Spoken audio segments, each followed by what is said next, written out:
আসসালামু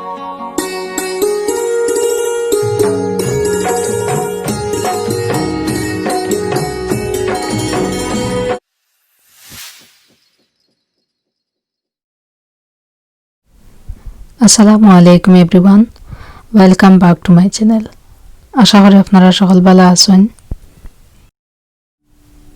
আজকে আমি আপনারা সামনে নিয়ে এসেছি কুমড়া মোরব্বার একটা রেসিপি। আশা করি আপনারা আমার আজকের রেসিপিটাও ভালো পাইবা।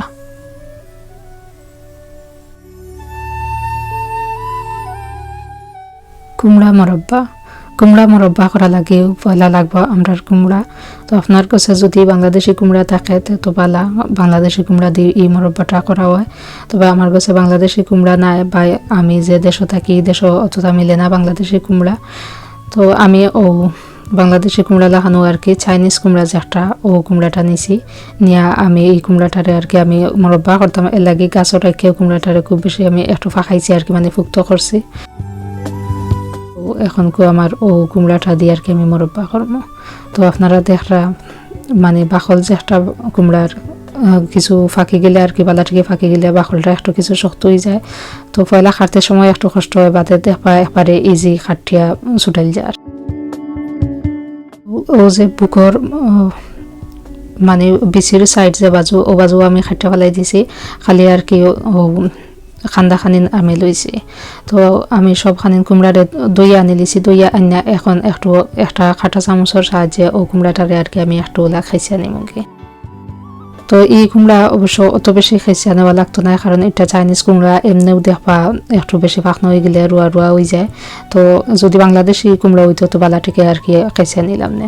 তারপরেও আমি যতক্ষণ আমার বুঝলাম যে যতক্ষণ খাইছে নিলে ওইব অতক্ষণ আমি খাইছে নিছি নিয়ে এখন আমি জেলা বালা ফাই ওলা সাইজ মতো আর কি আমি কুমড়া খানিন ধরে খাইতে নিছি। তো এখানে আমি আস্তে একটা কুমড়াও ইউজ করছি, আর মাত্র 4 পিস কুমড়া রয়েছে। এই 4 পিস আমি আরও কোনটা দিয়ে আর কি বাজি করিও খাইতাম পারবো, কারণ আর ইকসিন আর কি সেই অত বেশি ভালো আসিল না বা অত বেশি সুন্দর আসিল না, লাগে ইকসিন আমি রাখি দিছি। তো আমার সকলটি কুমড়ার খেসানি ইয়া হারলে এরপরে গিয়া আমি একটা হান্ডির মাঝে পয়লা পানি লইছি। পানি লইয়া জেলা ফিটা আমরা 6 ফিটা জেলা আমরা পাফ দিই, ওলা আর কি একটু পাফ দিলে আমি অসিন ধরে। তো একটা ক্যালেন্ডারের মাঝে বইয়া ওলা একটু আমি স্ট্রিম করিয়া নিমুকি। স্ট্রিম করতে লাগছে আমার এখন 30 মিনিটের মতো। তো আপনার কাছে জেলা কুকারের আগুন ওলা আর কই করেন যদি ওলা একটু বুঝিয়া করবা। তো স্ট্রিম করিয়া শেষ আমার সব গুছিন কুমড়া এখন আমি অসিন ধরে আর কি ফানি চিপিয়া পালাইম। তো ওলা একটা ইজি ওয়ে ওলা করা যাইব। ফলে ওলা একটা আমি ক্যালেন্ডার নিছি, নিয়া বাদে ওলা চামচ দিয়ে ওলা চিপলে আস্তে আস্তে কুমড়া থেকে যে এক্সট্রা পানি যেসিন আসলে অক্সিন এমনি বাড়াই যায়।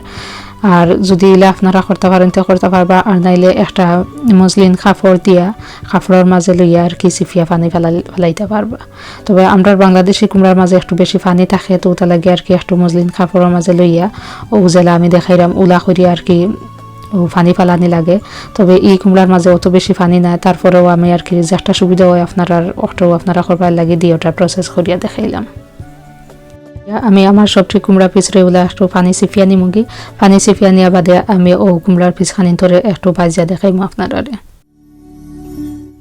কুমড়া মোরব্বা লাগে এখানেও আমি বানাইমু একটা শিরা। তো শিরা বানাইবা লাগে এখানেও আমি দেখা পারো আপনারা 1 পয়েন্টের একটা মগ দিয়ে আর কি 2 পয়েন্ট পানি এখানে আমি নিছি। তো 2 পয়েন্ট পানির মাঝে আমি কিছু গরম মশলা দিমু। গরম মশলার মাঝে এখানে আমি রাখছি ডালচিনি, এলাচ, তেজপাতা। তো ইকসিনথর আর পরিমাণ কইরাম না, মানে আপনার যতখান জিনিস আর কি অতখান পরিমাণ বুঝে আপনি দিবা। তো 2 পয়েন্ট পানি লাগে এখানে আমি ইউজ করছি 2 কাপ চিনি। তো চিনি খানি দিয়া বাদে আমি একটু লাড়িয়া দিয়া পানি ফুটিন ধরে আর কি উতরাইয়া নিমুগি।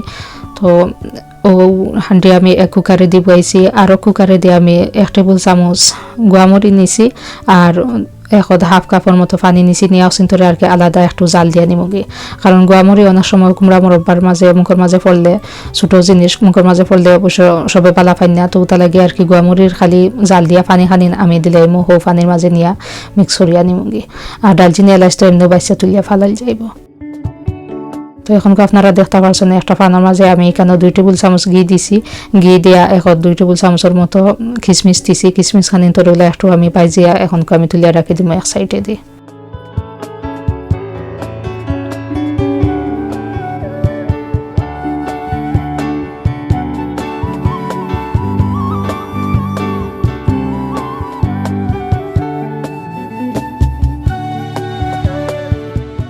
এখন আমি ও যে কুমড়ার পিস সকল সিফিয়া থইছিলাম ও কুমড়ার পিস সকল আমি একটু শ্যালো ফ্রাই করিয়া নিমগে তো এখানে আমি ঘি দিয়া ফ্রাই করিয়া নিলাম ডিপ ফ্রাই করতাম না শ্যালো ফ্রাই করমো 2-3 বার ওলা উল্টাইয়া দিয়া যে সময় দেখো একটু গোল্ডেন কালার হয়ে গেছে ও সময় গিয়া আমি ও কুমড়ার পিস খানি তুলিয়া রাখি দিম এক সাইডে দিয়ে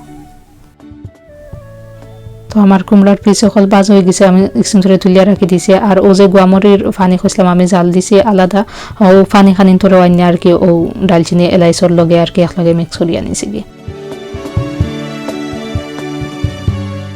এখন আমি ও যে কুমড়ার পিস সকল বাইজা তুলিয়া রাখছিলাম অক্সিন ধরেও দিলাইলাম আর ও যে কিসমিসও বাইজা রাখছিলাম অক্সিন ধরেও দিলাইলাম দিয়া আমি ফুল আগুন 1-10 মিনিটের মতো অক্সিন ধরে জাল দিয়া নিমো উতরাইয়া নিমো এরপরে গিয়া আমি মিডিয়াম টু লোর মাঝে চুলার আগুন রাখিয়া একবারে স্লো গ্যাসের মাঝে আর কি রাখিয়া বাদে আমি আরো 1 ঘন্টার মতো ও কুমড়া খানি ধরে জাল দিম